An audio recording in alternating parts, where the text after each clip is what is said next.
हमारे पास स्किल है, टैलेंट है, डिसिप्लिन है, कुछ कर गुजरने का इरादा है। कानून बदलने पड़े तैयार है, नियम बदलने पड़े तैयार है, व्यवस्थाओं को स्पीडी करना है तैयार है।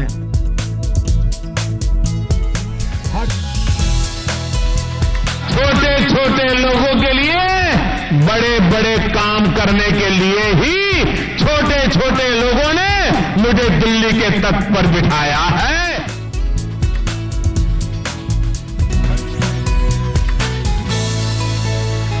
लक्ष्य बड़ा है, उम्मीदें उससे भी बड़ी हैं, लेकिन हौसला बड़ा हो तो लक्ष्य भी छोटा हो जाता है और उम्मीदें भी। टूटी दर की हकीकत की कब्र पर सुहाने सपनों का महल ऐसे ही नहीं खड़ा होता। इसके लिए सच्चे लगन और कड़ी मेहनत की जरूरत होती है। बीते साल के कंधे पर सवार ये नया साल प्रधानमंत्री नरेंद्र मोदी के उसी हौसले, लगन और मेहनत का इम्तिहान लेकर आया है।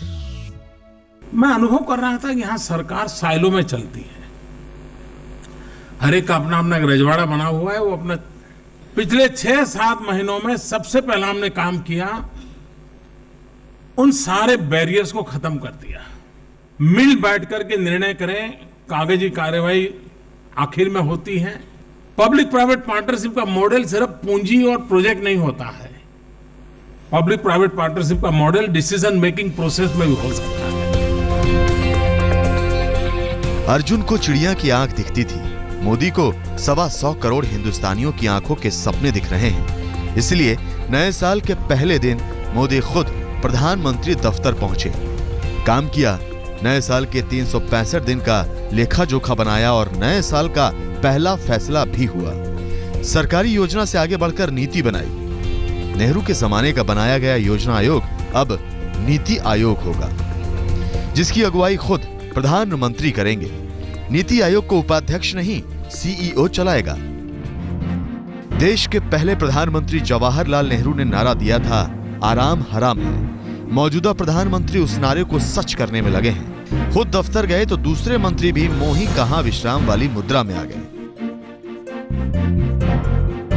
रक्षा मंत्री मनोहर पर्रिकर नॉर्थ ब्लॉक के अपने दफ्तर में गए तो चीन सीमा तक रेल नेटवर्क बिछाने की योजना पर माथापच्ची की।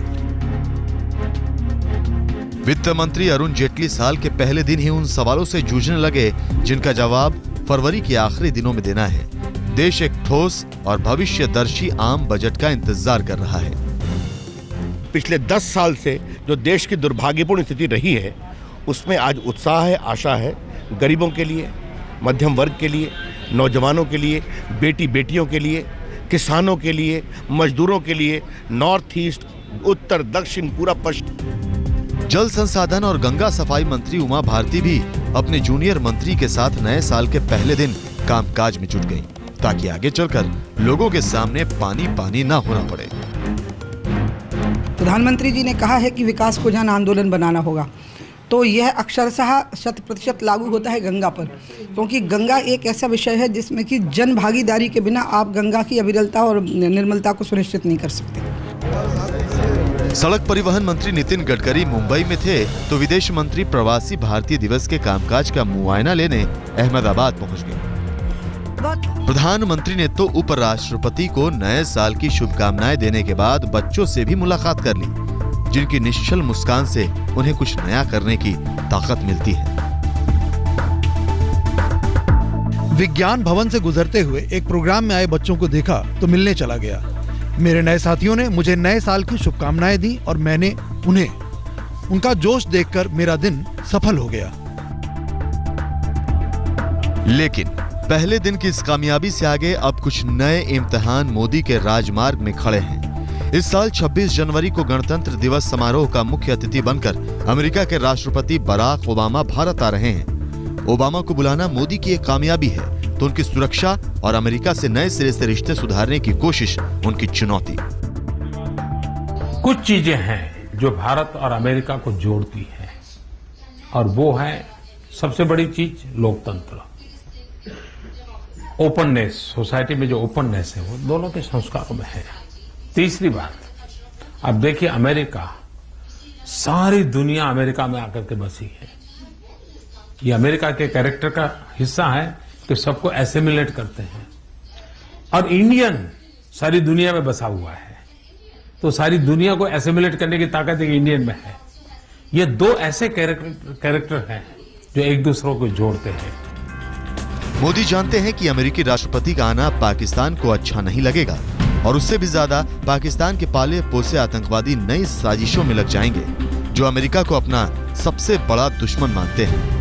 नए साल की पहली सुबह हिंदुस्तान ने देखा कि कैसे सरहद के उस पार से गोलीबारी हो रही है। एक तरफ आतंक तो दूसरी तरफ अंदरूनी सुरक्षा, ये दोनों एक ही सिक्के के दो पहलू हैं जिन्हें मोदी को एक साथ देखना है। साथ ही ये भी देखना है कि पड़ोसी देश गले लगते हुए कहीं पीठ में खंजर न चुभो दे। पड़ोसी देश की पहली नजर अपने पड़ोसियों की तरफ जाती है और पड़ोसी का भी पड़ोसी धर्म निभाना एक कर्तव्य बन जाता है।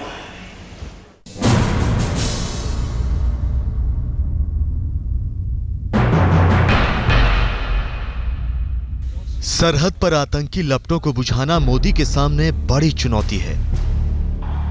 तो जम्मू और कश्मीर में एक स्थायी सरकार का सवाल सिर पर खड़ा है। कश्मीर और लद्दाख में बीजेपी को सीटें नहीं मिली, लेकिन अकेले जम्मू ने उसे सूबे में दूसरे नंबर की पार्टी बना दिया।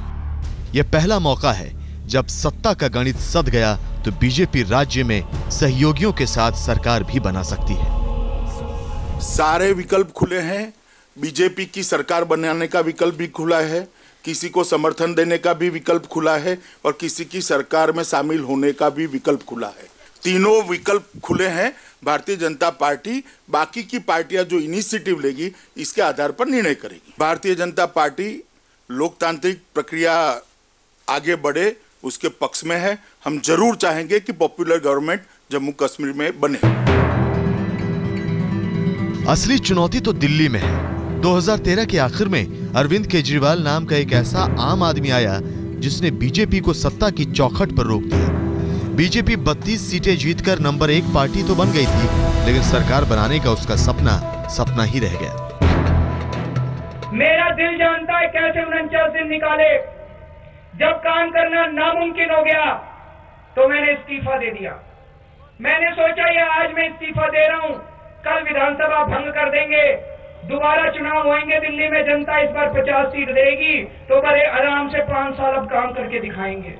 मेरे को क्या पता था ये चुनाव ही नहीं कराएंगे, राष्ट्रपति शासन लगा देंगे भाई साहब। एक संभावना है कि फरवरी तक दिल्ली में विधानसभा के चुनाव हो जाए। मोदी का विजय रथ लोकसभा चुनाव से होते हुए महाराष्ट्र, हरियाणा और झारखंड को जीतकर दिल्ली की चौखद्दी पर खड़ा है। यहां बहुमत को पक्का करने के लिए केंद्र सरकार को बड़ा दांव चलना पड़ा। 895 अवैध कॉलोनियों को नियमित करने का दांव। तो जो पहले कट ऑफ डेट 31 मार्च 2002 तक की थी, उसको 1 जून 2014 तक एक्सटेंड कर दिया गया है। इस सारे का असर यह है कि 895 कॉलोनीज को इसका लाभ मिलेगा और लगभग 60 लाख पॉपुलेशन को इसका लाभ मिलता है।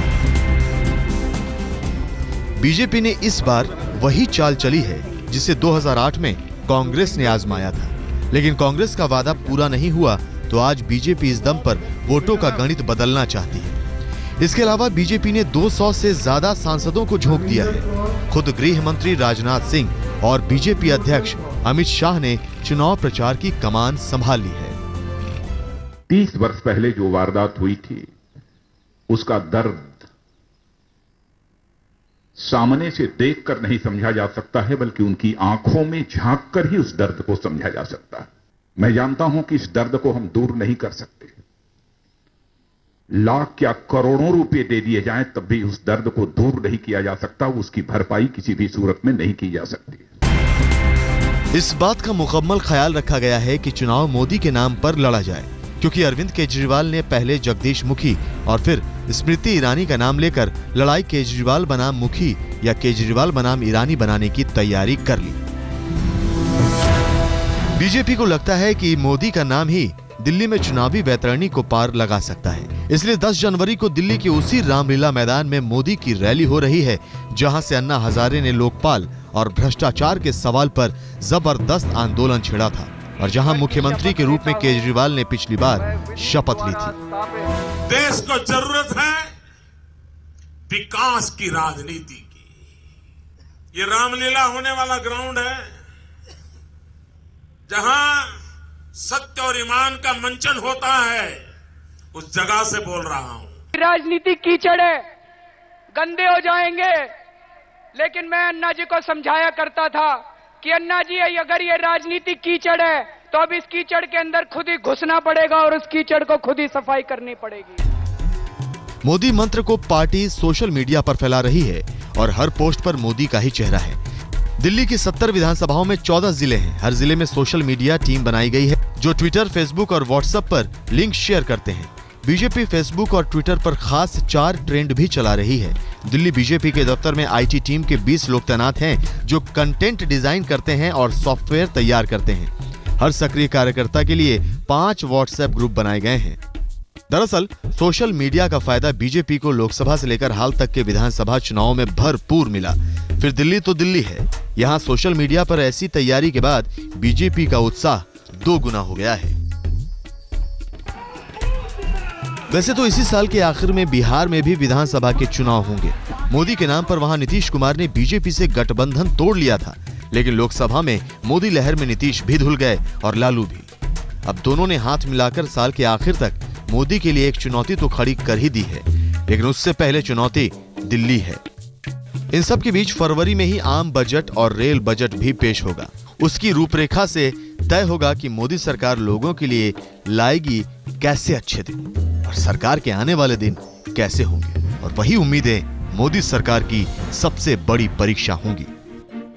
एफिशिएंसी बढ़ाने के कारण, टेक्नोलॉजी अपग्रेडेशन कारण, लीकेज बंद करने के कारण, प्लांट लोड फैक्टर को बढ़ाने के कारण, फ्यूल सिस्टम को ट्रांसपेरेंसी लाने के कारण आज हम 700 करोड़ प्रॉफिट करते हैं।